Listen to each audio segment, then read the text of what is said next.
Hi, this is Dr. L coming to you on a video post. I had asked everyone yesterday on a previous post if they would like me to share some things about my sexual assault. Of course, I'm not going to get into specifics. That's not needed, especially since legalities and all that is in question. But I want to talk about surviving trauma after a sexual assault and recognizing when you have been sexually assaulted. It is really hard today with the Me Too movement to decide what is just playful actions, what is innocent, what do I do, is this really what I think it is? And as women or men, we begin to question our own sanity. We don't know if we're going to get someone in trouble. We don't know if we're going to destroy their families. Do we really have a complaint? And the first thing I want to talk about is how you can realize whether you've been sexually assaulted. And then I want to move into a new type of predator that I have run into personally and that I see just a gross amount of out there in today's world because our society has permitted it to continue to rise. But let's talk about when you know that unsettling feeling in your stomach that you feel like, I don't feel right. You get the shame about yourself. You get shame about the act. You get shame about sharing it with people. You're almost embarrassed. That tells you your insides that something wasn't right about that situation. And I experienced that. I was accused of committing some things, and I had some legal action going on in some legal cases. And I had just gone through years of torture and knowing I did not commit the crime and trying to prove my innocence. And I went to a legal professional who promised me that nothing would happen to me. I was backed into a corner by the legal system, basically telling me, find an attorney or you're going to represent yourself. I had spent so much money up to then, and I was just so scared of leaving my family and leaving my parents who had just been told that they were terminally ill. And I had nowhere to turn, and I was stuck with only 2 or 3 weeks till this went to court, and I was so scared. And I reached out to this person, and I gave this person all my trust in the world. And this is where today our society has allowed these things to happen. We continue to support abusers by putting people in positions that they cannot get out of. People literally are doing things to save their families, and they're being pressured to do sexual acts to save their families, to save themselves from being wrongfully incarcerated, to save themselves from hopefully getting medical attention. It can happen to any professional and any type of thing. This is why the medical profession really says, I know when I was a therapist, don't have relationships with your clients because they're vulnerable.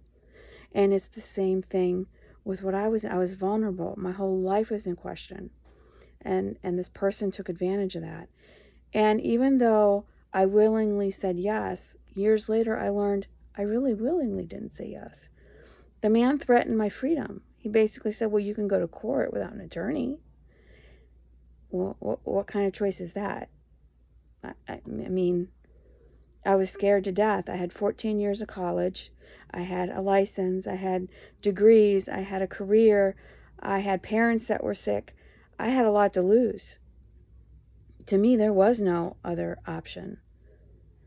And it wasn't until years later, and I was in a trauma course, that someone looked over to me, and she had been traumatized over and over herself, and she said, do you realize that's no different than somebody telling me that I used me for human slavery? That person basically threatened your freedom if you didn't have sex with them. That's sexual assault. And it's the same thing if you're going to a regular doctor, and that doctor you can't pay, because I've heard this too, and they want sexual favors and you willingly give them. Well, if you have a diagnosis that you could die, of course you're going to do it. You have no choice in the matter. That is not a choice.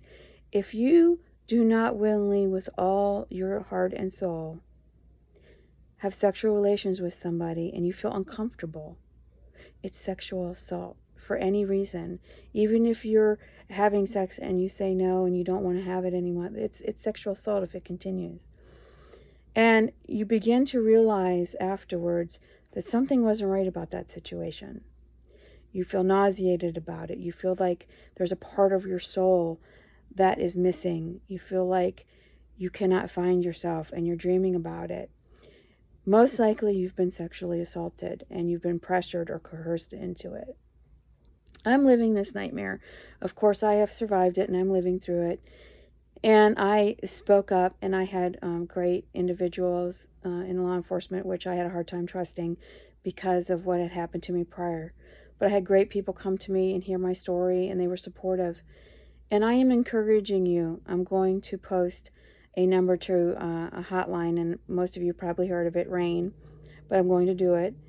And you can reach out, because I'm reaching out my hand to you, and you can grab my hand.